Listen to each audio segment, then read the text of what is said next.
O Grande Conflito. Capítulo 36. O maior perigo para o lar e a vida. Desde o início do grande conflito no céu, tem sido o intento de Satanás subverter a lei de Deus. Foi para realizar isto que entrou em rebelião contra o Criador, e posto que fosse expulso do céu, continuou a mesma luta na terra. Enganar os homens, levando-os assim a transgredir a lei de Deus, é o objetivo que perseverantemente tem procurado atingir. Quer seja isto alcançado pondo de parte toda a lei, quer rejeitando um de seus preceitos, o resultado será finalmente o mesmo. Aquele que tropeçar em um só ponto manifesta desprezo pela lei toda. Sua influência e exemplo estão do lado da transgressão. Torna-se culpado de todos. Tiago, capítulo 2, verso 10. Procurando lançar o desprezo sobre os estatutos divinos, Satanás perverteu as doutrinas da Escritura Sagrada e assim se incorporaram erros na fé alimentada por milhares dos que professam crer nas Escrituras. O último grande conflito entre a verdade e o erro não é senão a luta final da prolongada controvérsia relativa à lei de Deus. Estamos agora a entrar nesta batalha entre as leis dos homens e os preceitos de Jeová, entre a religião da Bíblia e a religião das fábulas e da tradição. As forças que se unirão contra a verdade e a justiça nessa contenda estão já a operar ativamente. A santa palavra de Deus, que nos foi legada a tão grande preço de sofrimento e sangue, é tida em pouca conta. A Bíblia está ao alcance de todos, mas poucos há que realmente a aceitem como guia da vida. A incredulidade prevalece em assustadora proporção, não somente no mundo, mas também na Igreja. Muitos têm chegado a negar doutrinas que são, com efeito, as colunas da fé cristã. Os grandes fatos da criação, conforme são apresentados pelos escritores inspirados, a queda do homem, a expiação, a perpetuidade da lei de Deus, são praticamente rejeitados, quer no todo, quer em parte, por vasta proporção do mundo que professa o cristianismo. Milhares que se orgulham de sua sabedoria e independência consideram como prova de fraqueza depositar implícita confiança na Bíblia.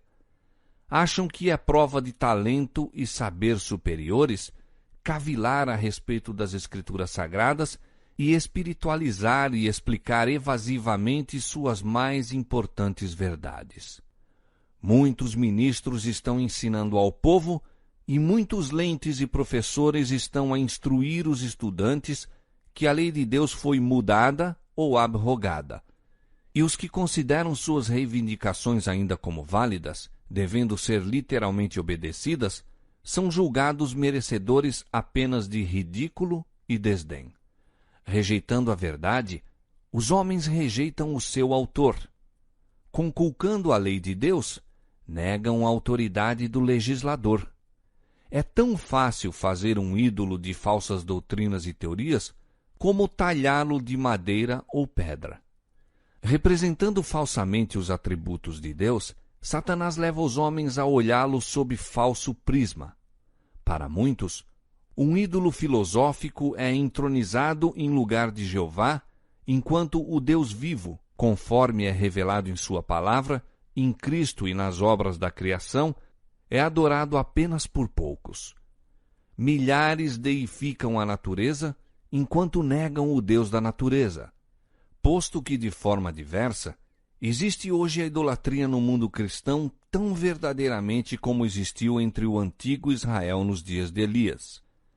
O Deus de muitos homens que se professam sábios, de filósofos, poetas, políticos, jornalistas, o Deus dos seletos centros da moda, de muitos colégios e universidades, mesmo de algumas instituições teológicas, pouco melhor é do que Baal, o deus Sol da Fenícia.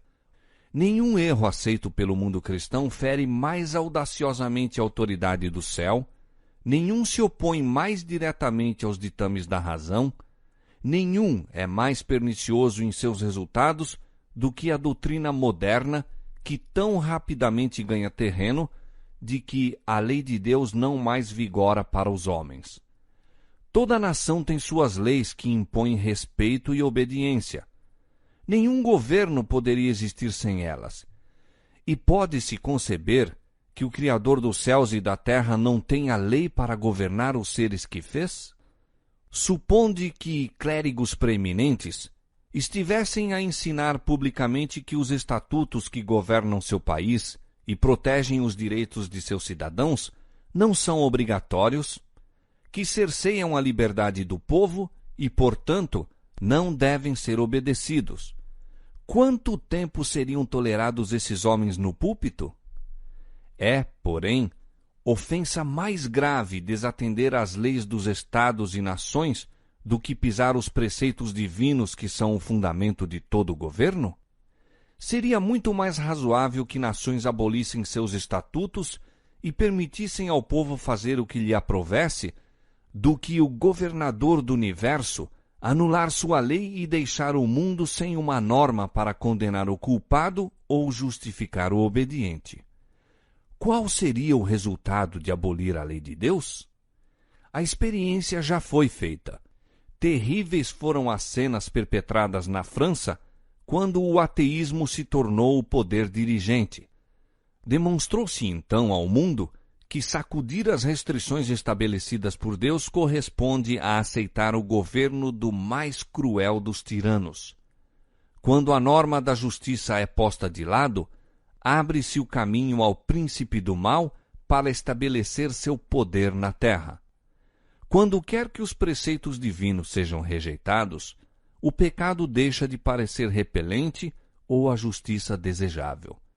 Os que se recusam a sujeitar-se ao governo de Deus são de todo inaptos para se governarem a si próprios. Mediante seus perniciosos ensinos, implanta-se o espírito de rebeldia no coração das crianças e jovens, por natureza adversos à disciplina, tendo isso como resultado a ilegalidade e desregramento na sociedade. Ao mesmo tempo em que escarnecem da credulidade dos que obedecem aos preceitos de Deus, as multidões avidamente aceitam os enganos de Satanás, dão rédeas à concupiscência e praticam os pecados que atrairiam juízo sobre os ímpios. Os que ensinam o povo a considerar com leviandade os mandamentos de Deus semeiam desobediência para colherem desobediência. Rejeite-se completamente a restrição imposta pela lei divina e as leis humanas logo serão desatendidas. Visto que Deus proíbe as práticas desonestas, a cobiça, a mentira, a fraude, os homens estão prontos a conculcar os seus estatutos como estorvo à prosperidade mundana. Não se dão conta, porém, dos resultados que adviriam de banir os preceitos divinos. Se a lei não estivesse em vigor, por que temer transgredi-la? A propriedade não mais estaria segura. Os homens obteriam pela violência as posses de seus semelhantes, e o mais forte se tornaria o mais rico. A própria vida não seria respeitada. O voto matrimonial não mais permaneceria como o baluarte sagrado para proteger a família.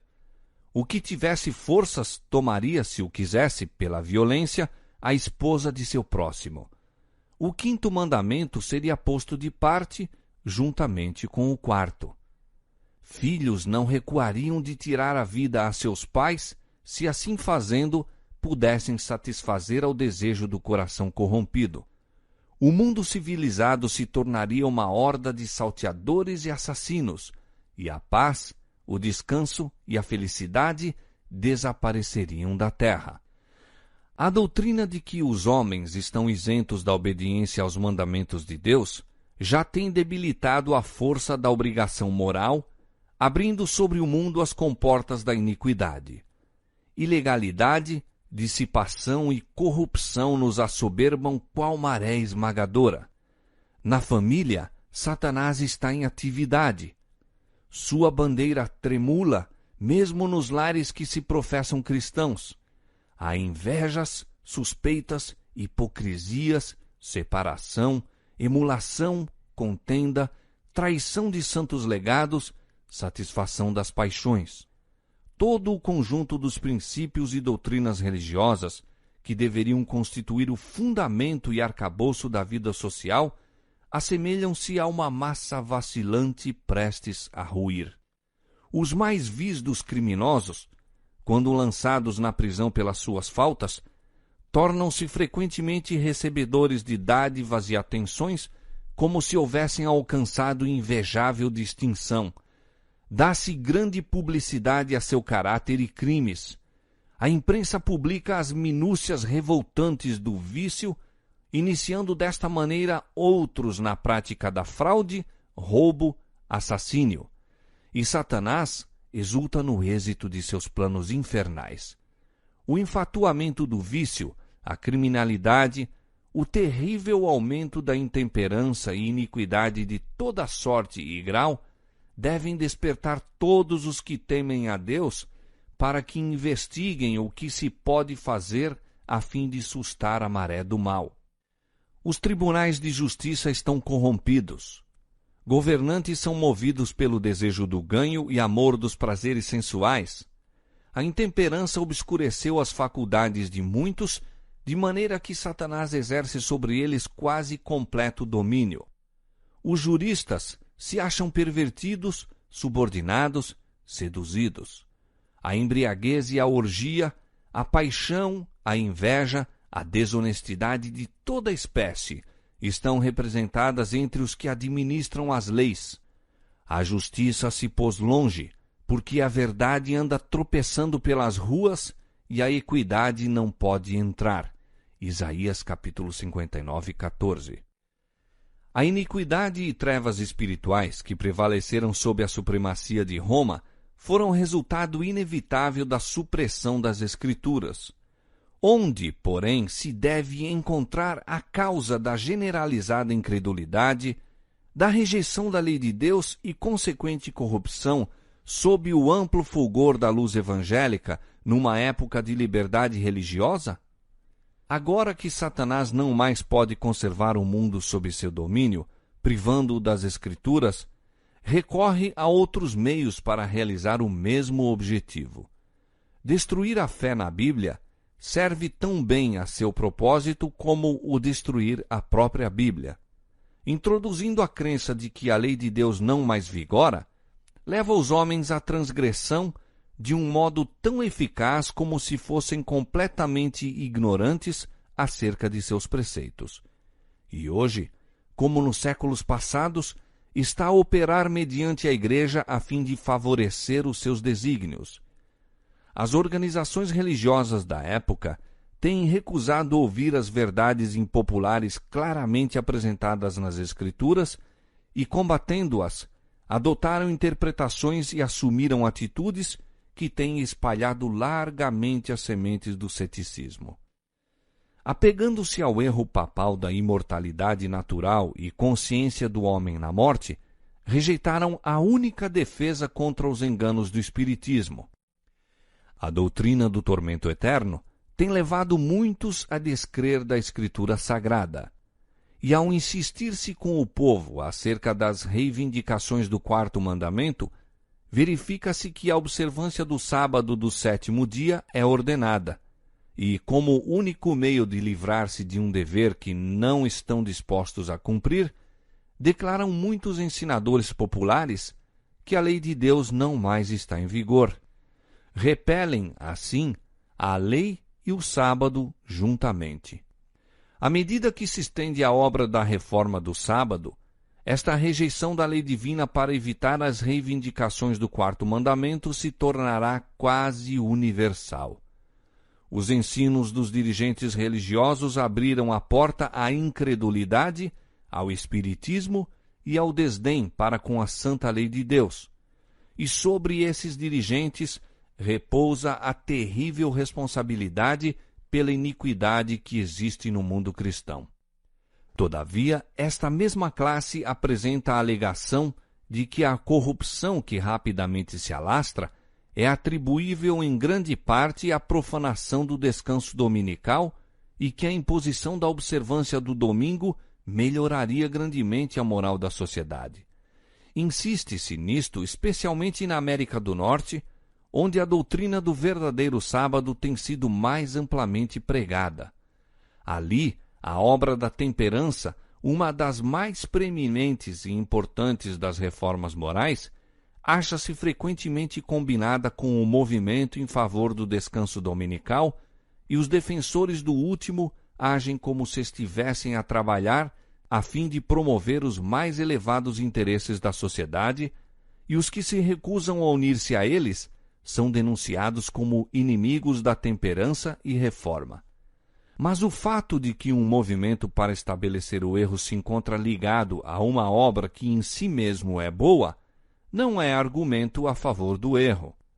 Podemos disfarçar o veneno misturando-o com o alimento saudável, mas não mudamos a sua natureza. Ao contrário, torna-se mais perigoso o veneno, visto ser mais fácil que ele seja tomado inadvertidamente. É um dos ardis de Satanás combinar com a falsidade precisamente uma porção suficiente de verdade para que lhe dê caráter plausível. Os dirigentes do movimento em favor do domingo podem advogar reformas que o povo necessita, princípios que se acham em harmonia com a Escritura Sagrada. Contudo, enquanto houver com eles uma exigência contrária à lei de Deus, seus servos não se lhes poderão unir. Nada os pode justificar de pôr à parte os mandamentos de Deus, optando pelos preceitos dos homens. Mediante os dois grandes erros, a imortalidade da alma e a santidade do domingo, Satanás há de enredar o povo em suas malhas. Enquanto o primeiro lança o fundamento do espiritismo, o último cria um laço de simpatia com Roma. Os protestantes dos Estados Unidos serão os primeiros a estender as mãos através da voragem para apanhar a mão do espiritismo. Estender-se-ão por sobre o abismo para dar mãos ao poder romano. E, sob a influência desta tríplice união, este país seguirá as pegadas de Roma, conculcando os direitos da consciência. Imitando mais de perto o cristianismo nominal da época, o espiritismo tem maior poder para enganar e enredar. O próprio Satanás está convertido conforme a nova ordem de coisas. Ele aparecerá no aspecto de anjo de luz. Mediante a agência do espiritismo, operar-se-ão prodígios, os doentes serão curados e se efetuarão muitas e inegáveis maravilhas. E como os espíritos professarão fé na Escritura Sagrada e demonstrarão respeito pelas instituições da Igreja, sua obra será aceita como manifestação do poder divino. A linha de separação entre cristãos professos e ímpios é agora dificilmente discernida. Os membros da Igreja amam o que o mundo ama e estão prontos para se unirem a ele, e Satanás está resolvido a uni-los em um só corpo e assim fortalecer sua causa, arrastando-os todos para as fileiras do espiritismo. Os romanistas, que se gloriam dos milagres como sinal certo da verdadeira Igreja, serão facilmente enganados por este poder operador de prodígios. E os protestantes, tendo rejeitado o escudo da verdade, serão também iludidos. Romanistas, protestantes e mundanos juntamente aceitarão a forma de piedade destituída de sua eficácia e verão nesta aliança um grandioso movimento para a conversão do mundo e o começo do milênio há tanto esperado. Por meio do espiritismo, Satanás aparece como benfeitor da humanidade, curando as doenças do povo e pretendendo apresentar um novo e mais elevado sistema de fé religiosa. Ao mesmo tempo, porém, ele opera como destruidor. Suas tentações estão levando multidões à ruína. A intemperança destrona a razão. Seguem-se a satisfação sensual, a contenda e a matança. Satanás deleita-se na guerra, pois esta excita as mais vis paixões da alma arrastando então para a eternidade as suas vítimas engolfadas no vício e sangue. É seu objetivo incitar as nações à guerra umas contra as outras, pois pode assim desviar o espírito do povo da obra de preparo para estar em pé no dia de Deus. Satanás também opera por meio dos elementos a fim de enceleirar sua messe de almas desprevenidas. Estudou os segredos dos laboratórios da natureza e emprega todo o seu poder para dirigir os elementos tanto quanto o permite Deus. Quando lhe foi permitido afligir a Jó, quão rapidamente rebanhos e gado, servos, casas, filhos foram assolados, seguindo-se em um momento uma desgraça a outra. É Deus que protege as suas criaturas, guardando-as do poder do destruidor. Mas o mundo cristão mostrou desdém pela lei de Jeová, e o Senhor fará exatamente o que declarou que faria. Retirará suas bênçãos da terra, removendo seu cuidado protetor dos que se estão rebelando contra sua lei e ensinando e forçando outros a fazerem o mesmo. Satanás exerce domínio sobre todos os que Deus não guarda especialmente. Ajudará e fará prosperar alguns, a fim de favorecer os seus próprios intuitos. Trará calamidade sobre outros e levará os homens a crer que é Deus que os aflige. Ao mesmo tempo em que aparece aos filhos dos homens como o grande médico que pode curar todas as enfermidades, trará moléstias e desgraças até que cidades populosas se reduzam à ruína e desolação. Mesmo agora está ele em atividade. Nos acidentes e calamidades no mar e em terra, nos grandes incêndios, nos violentos furacões e terríveis saraivadas, nas tempestades, inundações, ciclones, ressacas e terremotos, em toda parte e sob milhares de formas, Satanás está exercendo o seu poder. Destrói a seara que está a madurar e seguem-se fome, angústia. Comunica ao ar infecção mortal e milhares perecem pela pestilência. Estas visitações devem tornar-se mais e mais frequentes e desastrosas. A destruição será tanto sobre o homem como sobre os animais. A terra pranteia e se murcha. Enfraquecem os mais altos dos povos. Na verdade, a terra está contaminada por causa dos seus moradores, porquanto transgridem as leis, mudam os estatutos e quebram a aliança eterna. Isaías capítulo 24, versos 4 e 5. E então o grande enganador persuadirá os homens de que os que servem a Deus estão motivando esses males. A classe que provocou o descontentamento do céu atribuirá todas as suas inquietações àqueles cuja obediência aos mandamentos de Deus é perpétua reprovação aos transgressores. Declarar-se-á que os homens estão ofendendo a Deus pela violação do descanso dominical, que este pecado acarretou calamidades que não cessarão antes que a observância do domingo seja estritamente imposta, e que os que apresentam os requisitos do quarto mandamento, destruindo assim a reverência pelo domingo, são perturbadores do povo, impedindo a sua restauração ao favor divino e a prosperidade temporal. Assim se repetirá com motivos igualmente bem definidos a acusação feita na antiguidade contra o servo de Deus. E sucedeu que, vendo Acabe a Elias, disse-lhe Acabe: És tu o perturbador de Israel? Então disse ele: Eu não tenho perturbado a Israel, mas tu e a casa de teu pai, porque deixastes os mandamentos do Senhor e seguistes a Baalim. 1 Reis capítulo 18, versos 17 e 18. Ao despertar-se a ira do povo por meio de falsas acusações, agirão para com os embaixadores de Deus de modo muito semelhante àquele que o apóstata Israel seguiu em relação a Elias. O poder operador de milagres, manifesto pelo Espiritismo, exercerá sua influência contra os que preferem obedecer a Deus a obedecer aos homens. Comunicações por parte dos espíritos Declararão que Deus os enviou para convencer de seu erro os que rejeitam o domingo, afirmando que as leis do país deveriam ser obedecidas como a lei de Deus.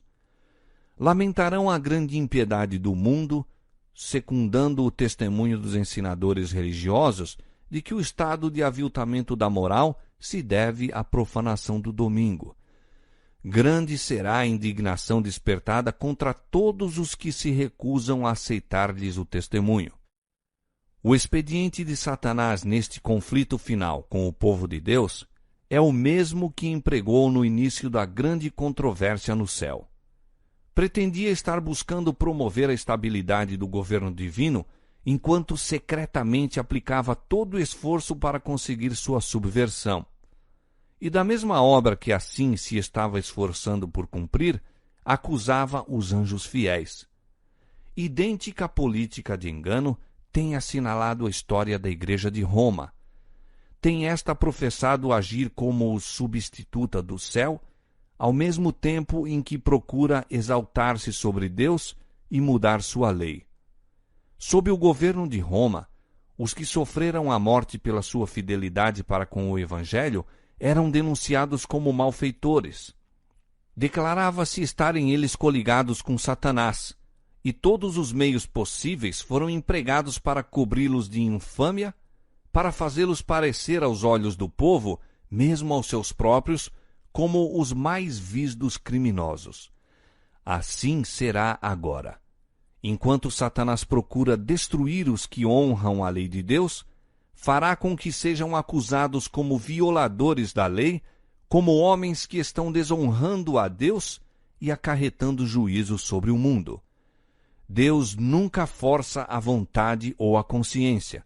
Porém, o recurso constante de Satanás para alcançar domínio sobre os que de outra maneira não pode seduzir é o constrangimento pela crueldade. Por meio do medo ou da força, procura reger a consciência e conseguir para si mesmo homenagem. Para realizar isto, opera tanto pelas autoridades eclesiásticas como pelas seculares, levando-as à imposição de leis humanas em desafio à lei de Deus. Os que honram o sábado bíblico serão denunciados como inimigos da lei e da ordem, como que a derribar as restrições morais da sociedade, causando anarquia e corrupção e atraindo os juízos de Deus sobre a terra. Declarar-se-á que seus conscienciosos escrúpulos são teimosia, obstinação e desdém à autoridade. Serão acusados de deslealdade para com o governo. Ministros que negam a obrigação da lei divina apresentarão do púlpito o dever de prestar obediência às autoridades civis como ordenadas de Deus. Nas assembleias legislativas e tribunais de justiça, os observadores dos mandamentos serão caluniados e condenados. Dar-se-á um falso colorido às suas palavras. A pior interpretação será dada aos seus intuitos. Ao rejeitarem as igrejas protestantes os argumentos claros das Escrituras Sagradas, em defesa da lei de Deus, almejarão fazer silenciar aqueles cuja fé não podem subverter pela Bíblia. Embora fechem os olhos ao fato, estão agora a enveredar por caminho que levará à perseguição dos que conscienciosamente se recusam a fazer o que o resto do mundo cristão se acha a praticar e a reconhecer as pretensões do sábado papal. Os dignitários da Igreja e do Estado unir-se-ão para subornar, persuadir ou forçar todas as classes a honrar o domingo. A falta de autoridade divina será suprida por legislação opressiva.